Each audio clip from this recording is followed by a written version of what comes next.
자, 여러분, 크립토 마토 오늘도 인사를 전해드리고 있습니다. 어제 예고해드린 대로 오늘 미국 새로운 실업수당 청구 건수가 집계가 되었는데요. 무려 525만 건, 이 굉장히 많은 수치입니다. 이렇게 해서 지난 4주간 미국에는 2200만 명이 실직하게 되었고요. 이는 바로 금융위기 후 지난 10년간 만든 일자리들이 사라진 것과 같다라고 기사에선 이야기를 하고 있습니다. 이 굉장히 좋지 않은 상황이고 언제 다시 경제활동이 재개될지 모르는 이런 상황인데도 불구하고 미국 증시는 올랐습니다.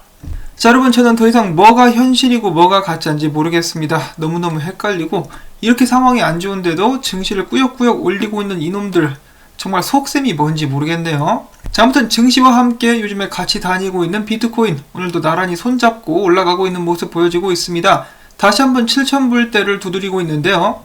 바로 위에 7,300불대 CME 갭을 일부분만 메꾸는 그런 모습을 보이기도 했었습니다. 과연 추가로 상승해서 CME 갭을 완전하게 메꿀 수 있을 것인지 저희가 기대를 하면서 지켜보도록 하겠고요.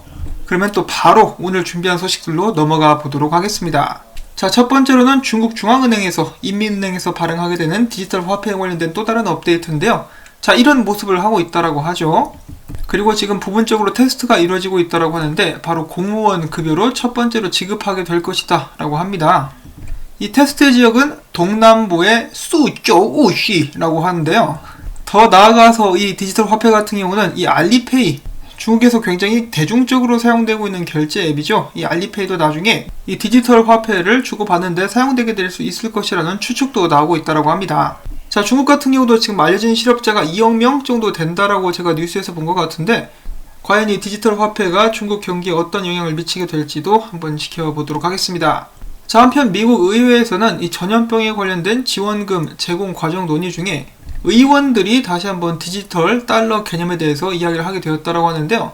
연방정부가 디지털 달러 계정 월렛 페드 어카운트를 통해서 1조 달러의 코인을 발행을 해서 이를 국민과 기업에 지급하는 ABC 액트를 이들이 제안을 했다라는 것입니다. 근데 제가 이제 리플 영상에서 전에 말씀을 드린 적이 있었던 부분인데요. 이런 식으로 만약에 미국의 일반 국민들과 연방 정부가 1대1로 이런 식으로 돈을 주고받게 된다라고 하면은 기존의 상업은행들은 설 자리가 없어지게 되는 그런 경우도 있을 수가 있습니다. 타격을 받을 수도 있다라는 것이죠. 그런 부분들도 참고로 말씀을 드려보고요. 자, 그 다음에 허이, 바이낸스 공동 창업자가 최근에 바이낸스 체인의 스마트 컨트랙트 기능이 올해 안에 출시될 예정이라고 이야기를 하면서 이에 따라서 바이낸스, BNB 코인의 포지션도 플랫폼 코인에서 메이저 토큰으로 전환될 것, 이건 BNB의 굉장히 큰 호재라고 볼 수가 있겠습니다. 언제나 주목해야 할 만한 암호화폐, 바이낸스 코인이라고 볼 수가 있겠는데요. 올해 안에 큰 가격 상승이 오게 될 수도 있을 것 같습니다. 자, 그 다음에 최근에 반감기를 마친 비트코인 캐시와 비트코인 SB, 채굴자들이 비트코인 채굴풀로 이동하게 되면서 해시레이트가 계속해서 감소하고 있으면서 그에 따른 보안도 약해져가지고 공격을 당할 위험성이 높아지고 있다는 소식입니다. 자, 그 다음에 여기 있는 사람이 이 칼다노에 관련된 차트를 올리면서 이렇게 이야기를 하고 있습니다. 그 와이코프 이론 있죠? 그런 식으로 칼다노가 조만간에 크게 상승할 수 있을 것이다 라면서 응원을 하고 있네요. 자, 비트코인이 힘을 좀 내주면서 알트코인들도 차례대로 펌핑을 해주고 있는 그런 모습들 또한 보여주고 있는데요. 자, 지금 비트코인 도미넌스 같은 경우는 최근에 이 저항선을 맞고 떨어지고 있는 상황, 조만간은 어쩌면은 이 추세의 하단을 터치하게 되는 이 쌍바닥을 찍게 되는 그런 모습이 연출이 될 수도 있을 것 같은데요. 비트코인 도미넌스가 떨어지게 되면서 알트코인들이 열심히 날뛸 수 있는 가능성도 나올 것 같습니다. 자, 알트코인 이야기가 나와서 말인데요. 최근에 최강의 알트코인을 꼽아라 하면은 역시 체인링크가 떠오를 수가 있겠죠. 제미니 거래소의 쌍둥이 카메론 윙클보스는 체인링크에 대해서 이렇게 이야기를 했다고 합니다. 체인링크는 암호화폐의 많은 위대한 약속 중 하나를 보여주는 환상적인 프로젝트다. 링크는 탈중앙화 네트워크로서 이 스마트 컨트랙트에 대한 정보를 제공하면서 스마트 계약의 정보를 제공하는 대가로 링크 토큰을 얻을 수 있다라고 이야기를 해주고 있는 것인데요. 이 업계에 정말 많은 사람들이 인정을 하는 엄청난 기술이라고 볼 수가 있겠습니다. 혹시나 해서 말씀을 드리는데 체인링크에 대한 광고가 전혀 아니에요. 최근에 엄청난 성적을 보여주고 있어가지고 정보를 한번 전달해 본 것이고요. 자, 그 다음에 브레이브 브라우저 역시 이 둘 다 이더리움 기반이죠. 이 브레이브 브라우저 역시 계속 승승장구하고 있다고 합니다. 최근에는 BAT 보상 콘텐츠 제공자가 50만 명이 넘었다고 하는데요. 그 중에 한 명이 저죠. 여러분들께서 이제 주신 BAT 토큰 하나 두 개씩 전부 다 하나도 안 팔고 들고 있습니다. 다시 한번 감사의 말씀 전해드리면서 다음 소식도 보도록 하겠는데, 이번엔 두목 이더리움에 관련된 소식입니다. 자, 이더리움이 4월 들어서 가격이 무려 48%나 상승했다라고 하면서 또한 이 가격대 170달러 선을 일주일 동안 지켜주고 있습니다. 그리고 또한 이더리움 같은 경우는 최근에 거래량이 폭주했는데요, 200억 달러까지 증가하면서 가격의 상승세 또한 강해지는 모습. 어제 같은 경우는 이더리움 하루 이체 가치만 15억 달러로서 비트코인과 비슷한 수준까지 쫓아가게 됐다고 합니다. 뭔가 예사롭지가 않죠? 그러면서 이더리움 같은 경우는 지금 현재 상승형 삼각수렴을 거쳐주고 있으면서 여기서 한 번 더 위로 올라갈 채비를 이제 마련을 하고 있다는 것인데요. 과연 지속적으로 어디까지 올라가게 될 수 있을지 정말로 기대가 저도 많이 됩니다. 자, 그리고 해서 이더리움 2.0 클라이언트 팀 같은 경우는 이번 주말에 새로운 테스트넷을 출시하게 될 것이라고 이야기를 하고 있는데요. 이 테스트넷의 이름은 토파즈라고 합니다. 이는 처음으로 이더리움 2.0의 0단계 메인넷의 전체 구성을 포함할 예정이다라고 설명을 하고 있습니다. 이더리움 2.0 역시 순조롭게 개발이 진행되고 있는데요. 이더리움 2.0 정말 튼튼하게 앞으로 잘 나가고 있는 모습을 확인을 해볼 수가 있었습니다. 자, 그 다음에는 이더리움의 창시자죠, 비탈릭 부테린이 비트코인 개발자와 말싸움을 벌였다라고 합니다. 비트코인 개발자는 비트코인의 최종 목표가 디지털 금이었다라고 이렇게 주장을 한 것에 반해서 비탈릭 같은 경우는 사토시 나카모토의 백서를 인용해서 사토시 같은 경우는 비트코인이 P2P 현금이 되기를 바랬었다. 디지털금은 단순 보너스에 가깝다라는 설명을 남겼다고 합니다. 자, 비트코인을 지금 현재 현금으로 사용하기에는 여러가지 이제 문제가 많이 있죠. 일단은 확장성이 가장 큰 문제라고 볼 수가 있겠는데, 이런 부분들이 하루빨리 또 해결될 수 있기를 바라봅니다. 자, 그리고 또한 비트코인의 대중화를 가로막고 있는 장애물 중에 한 가지를 이 마크 큐번이 또 제대로 이야기를 해줍니다. 그는 뭐 비트코인을 그닥 좋아하는 사람은 아닌데요, 저는 이렇게 이야기를 한 적이 있다고 합니다. 비트코인보다 바나나가 더 낫다. 그 이유는 무엇인가? 비트코인은 모든 사람들이 사용할 수 있도록 개념이 이해가 쉬워져야 하는데 아직까지는 그렇지 못하다라는 것이죠. 할머니들, 어르신들도 쉽게 사용할 수 있어야 된다라고 이야기를 했는데, 특히 비트코인의 반감기나 채굴 같은 특이한 부분들이 많아가지고 이해하기가 어렵다. 비트코인의 활용 가치를 높이기 위해서는 쇼핑 중 결제가 쉬워야 된다라고 강조를 했습니다.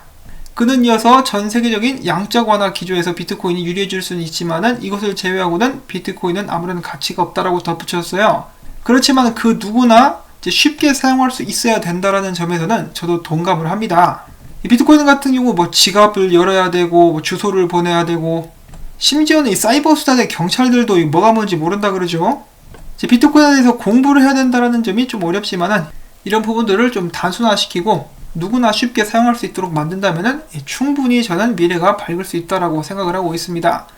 자, 그 반면에 피터 시프, 비트코인은 영원히 가망이 없다. 아직도 5만 달러가 안 됐나? 지금도 못 간다는 건 영원히 못 간다는 뜻이다. 맹목적인 희망은 버리고 사고, 그러니까 제대로 정신을 차릴 때가 됐다라고 이야기를 한 것인데요. 금도 아직 2,000달러 못 들었어요, 아저씨. 그는 계속해서 비트코인을 까고 있고 영원히 가망이 없다라고는 하지만은 케냐 같은 경우 최근에 비트코인 P2P 거래량이 100만 달러를 돌파하게 됐다고 합니다.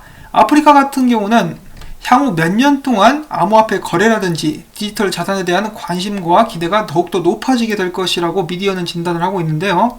영원히 가망 없기는 개뿔, 나날이 인기가 올라가고 있는 비트코인. 자, 그리고 그레이스케일, 이 암호화폐 신탁을 운영하는 업체 같은 경우 2020년 1분기 자금 유입이 무려 5억 달러를 넘어섰다고 합니다. 이 전염병 사태가 있었음에도 불구하고 엄청난 사상 최고치를 기록을 했다는 것인데요. 여러분, 작년 3월에 드롭 더 골드 해가지고 비트코인 이 신탁 GBTC가 불티나게 팔렸었죠. 그때보다 더욱더 높은 자금이 들어왔다고 합니다. 이것이 무엇을 의미하는 것이겠습니까? 더블록 같은 경우는 투자 세계 일각에서 암호화폐를 관심있게 지켜봤다는 잠재적인 신호일 수도 있다라고 이야기를 했는데요. 또한 그들은 앞서서 언급되었었던 이더리움에 대해서 이야기를 하면서 이더리움으로 자금 유입 규모가 비트코인을 앞선 것은 투자자들의 선호도가 바뀌고 있음을 가리키는 것일 수도 있다라고 하면서 이 비트코인과 이더리움 두 암호화폐의 미래를 긍정적으로 바라봤습니다. 자, 그리고 해서 BTC페이 같은 경우는 이번에 익명성 거래 기능을 출시했다라고 하고요. 그 다음으로 이어서 비트코인 분석들도 보도록 하겠습니다. 비트코인 6,000달러 선도 무너지나 와이스 레이팅스가 이야기하기를 비트코인 붕괴의 가능성은 낮다. 그런데 말하기가 무섭게 비트코인 어제 떨어졌다가 상승하기 시작했습니다. 그리고 또한 제가 어제 공유를 해드렸었던 그 중요 지표 있지 않습니까? 7일 1 이동평균선과 25일 이동평균선 크로스가 나오려고 했었는데 안 나왔습니다. 크로스가 나왔었다라면은 저는 더욱더 큰 추가 하락을 기대를 하고 있었는데 나올 듯 하다가 나오지 않은 상황, 마치 이 부분과 비슷하다라고 볼 수가 있을 것 같은데요.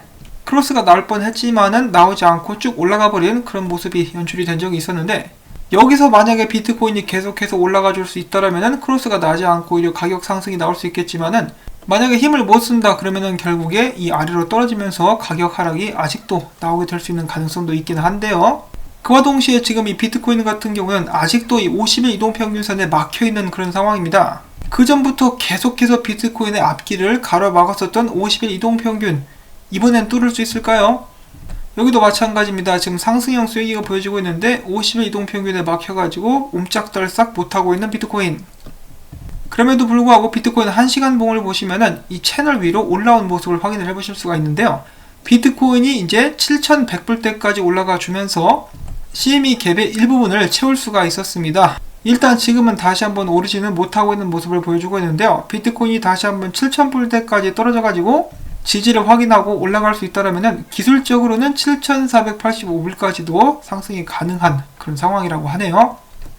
자, 그래서 저번과 같은 패턴이 이번에도 반복되면서 비트코인 가격이 떨어지는 것은 아니냐라고 많은 사람들이 우려를 했었는데, 저번 같은 경우는 헤드앤숄더가 나오면서 떨어질 듯 했다가 안 떨어지는 듯 했다가 다시 떨어졌어요. 근데 이번 같은 경우는 헤드앤숄더가 나오면서 떨어질 듯 했다가 안 떨어질 듯 했는데 위의 추세를 일단은 뚫고 나온 듯한 모습이 보여지고 있습니다. 저번과 비슷하지만 약간은 다르다는 소리죠. 그렇지만 위험성은 아직도 존재를 하는 상황. 여기 있는 분석가 크립토 암스테르담 같은 경우는 사람들에게 이야기합니다. 아니야, 아직 포모에서 들어갈 시기는 아니야. 일단 이 저항선을 테스트를 해야 되고, 더 나아가서는 비트코인 가격대가 이제 2020년 오픈 가격대 있죠. 그 가격대가 7,163불인데 그 아래에서 움직이고 있기 때문에 절대로 방심을 해서는 안 돼. 그리고 그동안에 있었던 나름의 장기적인 추세가 무너진 그런 상황이고, 또한 이 바로 위에 가격 저항 추세선이 형성이 된 상황인데 이걸 뚫지 못했기 때문에 여러 가지로 봤을 때 아직까지는 안심을 해서는 안 된다라고 이야기를 해주고 있는 것이죠. 그렇지만 만약에 이것을 다 때려 부시고 올라가서 안착할 수 있다라면은 다시 한번 이제 상승하는 쪽으로 마음을 돌릴 것이라는 것을 제가 예측을 해볼 수가 있겠습니다. 자, 그리고 주식이 계속해서 승승장구해주고 있기 때문에 비트코인도 탄력을 받게 될 것이라고 제가 예측을 해볼 수가 있겠는데요. 이제 반감기가 얼마 남지 않은 비트코인, 앞으로 어떤 모습을 보여주게 될지 정말 많은 기대가 됩니다. 보통 비트코인은 쌍바닥을 찍는 모습들을 종종 보여줬었는데 이번에는 쌍바닥을 찍지 않고 올라가게 될 것인지, 아니면은 주식시장에 이상이 생기면서 비트코인도 다른 길을 가게 될 것인지, 일단은 저희가 지켜봐야만 하는 상황이라고 볼 수가 있겠고요. 제가 오늘 공유를 해드린 이러한 정보들 여러분들께 부디 도움이 될 수 있기를 바라면서, 마지막으로 여러분들께 꽝 하면서 꽝고 시청 한 편이라도 마지막까지 봐주시라고 부탁을 좀 전해드리고 싶습니다. 일단은 유튜버가 직업이니까요, 이런 말씀을 전해드릴 수밖에 없는 점 다시 한번 양해를 부탁드리면서, 광고주 방문도 한 번씩 이렇게 클릭 살짝 눌러주시면은 저에게는 정말 큰 힘이 되겠습니다. 자, 여러분, 불타는 금요일 화려하게 불 태우시되 안전하게 태우실 수 있기를 바라면서 전 다음에 새로운 소식 가지고 또 인사를 전해드리도록 하겠습니다. 안녕히 계십시오.